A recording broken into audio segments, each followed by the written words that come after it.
Tesalonika pasal yang keempat. 1 Tesalonika pasal yang keempat ayatnya yang ke-11 dan ayatnya yang ke-12. Demikian firman Tuhan, saya baca Bapak Ibu.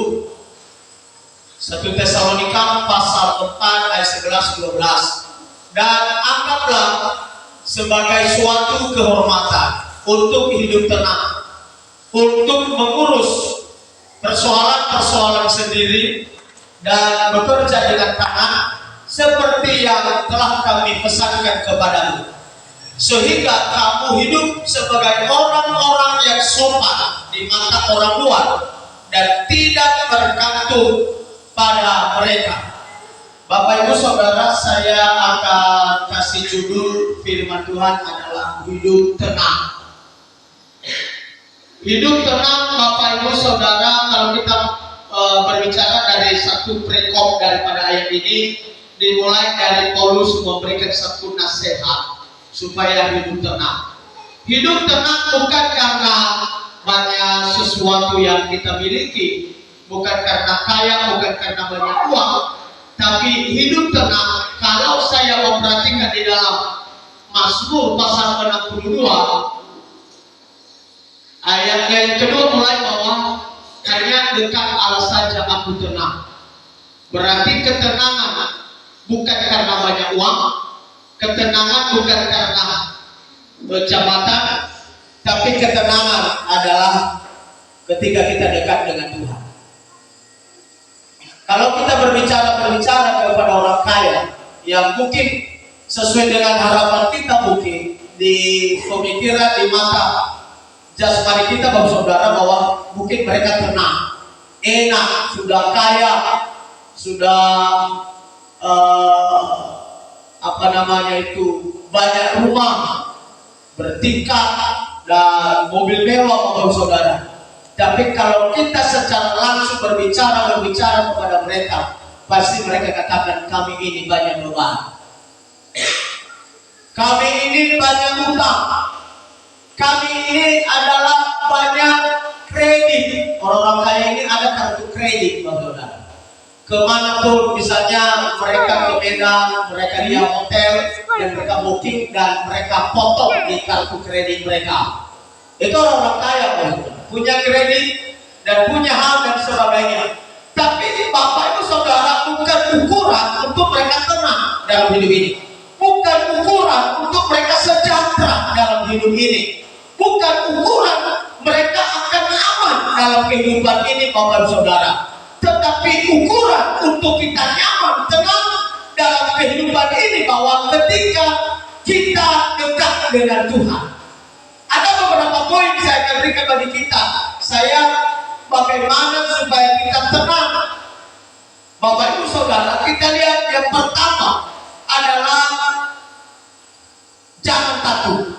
Dalam Yeremia pasal yang ke-30 ayat 10 berkata, maka engkau jangan takut hai hambaku Yakub. Demikianlah firman Tuhan, janganlah gentar hai Israel, sebab sesungguhnya aku menyelamatkan engkau dari tempat jauh dan keturunanmu dari negeri pembuangan mereka. Yakub akan kembali dan hidup tenang dan aman dengan tidak ada yang mengejutkan. Yakub, kita lihat peristiwa-peristiwa yang dialami oleh Yakub adalah seorang penipu. Bukan hanya abangnya yang ditipu, tetapi kerjasama dengan ibunya. Mereka tipu pun bapaknya Ishak.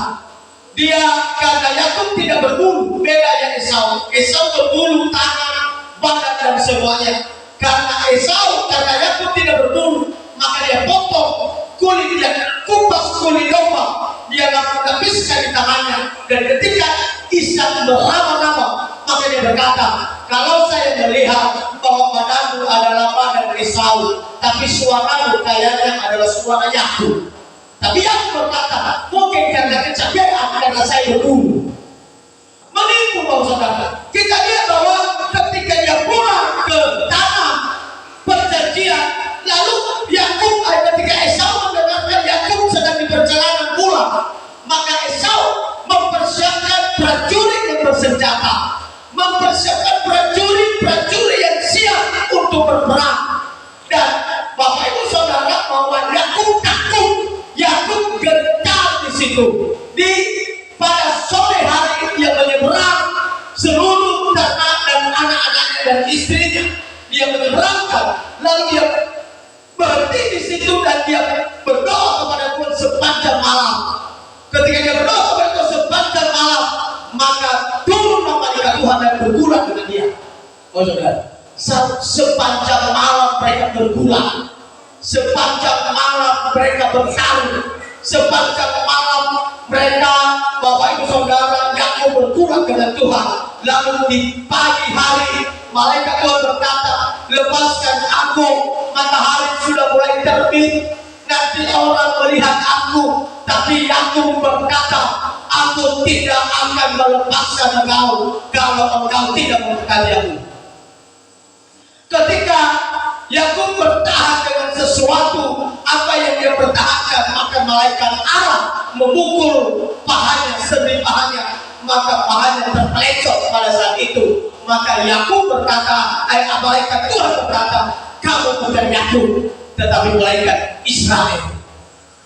Dari situlah muncul kerajaan Israel, kerajaan yang kuat, kerajaan yang ditakuti oleh dunia pada saat itu, dan bukan hanya pada saat itu, sampai sekarang Israel ditakuti oleh dunia.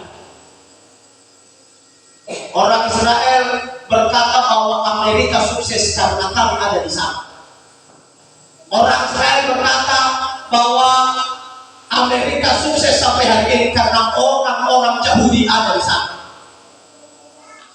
Dan sampai hari ini Bapak Saudara, bahwa Yakub Israel ditakuti oleh dunia. Kenapa? Karena dia ubah hidupnya, tidak takut. Makanya ketika dia kembali kepada abangnya, dia gentar, dia takut Bapak Saudara. Tetapi kalau kita bersama dengan Tuhan, jangan pernah takut menghadapi situasi apapun.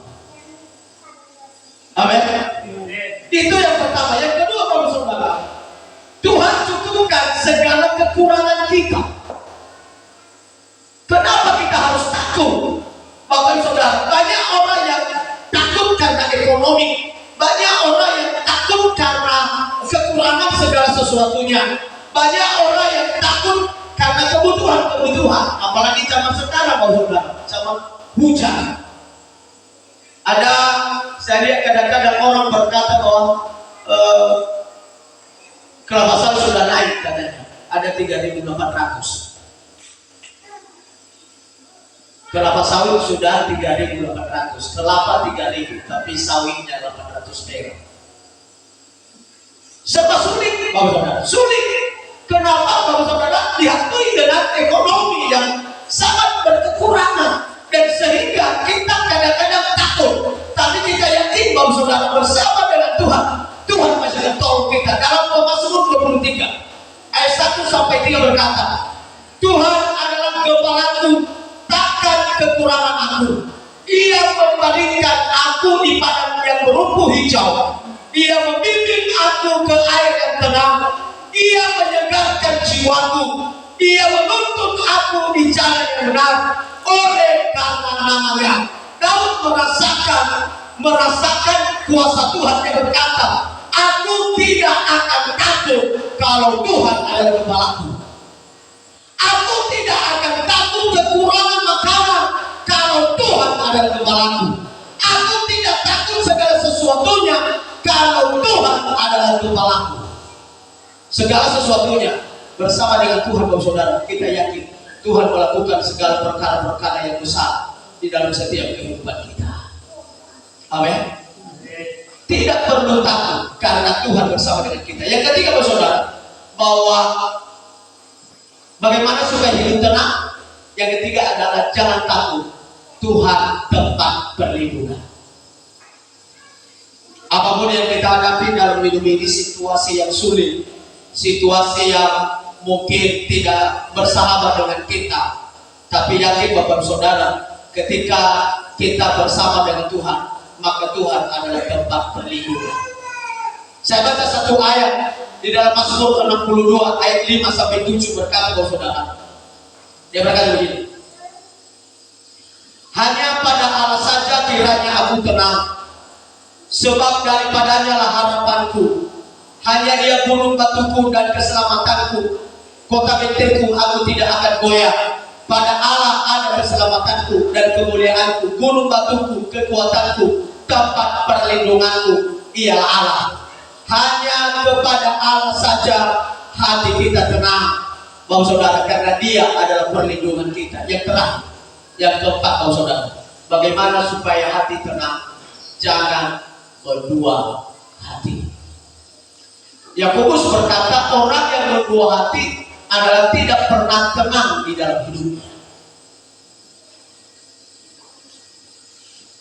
Yakobus menggambarkan orang yang berdua hati seperti gelombang laut, turun naik, turun naik, turun naik, dan seperti itu. Bapak Saudara, ketika kita diperhadapkan dengan hati yang tidak tenang, hati yang sulit, maka kadang-kadang muncullah dalam hati kita adalah berdua hati. Yakobus 1:8 berkata, sebab orang yang berdua hati tidak akan tenang dalam hidupnya. Amsal 14:20 berkata, hati yang tenang menyegarkan tubuh, tetapi iri hati membusukkan tulang. Hati yang tenang menyegarkan tubuh, tetapi iri hati membusukkan tulang. Dalam diri kita, Bapak Saudara, milikilah hati yang tenang. Ketika kita memiliki hati yang tenang, Bapak Saudara, bahwa itu tandanya kita sudah dekat dengan Tuhan. Kita bagi bertiga, kita nyanyi.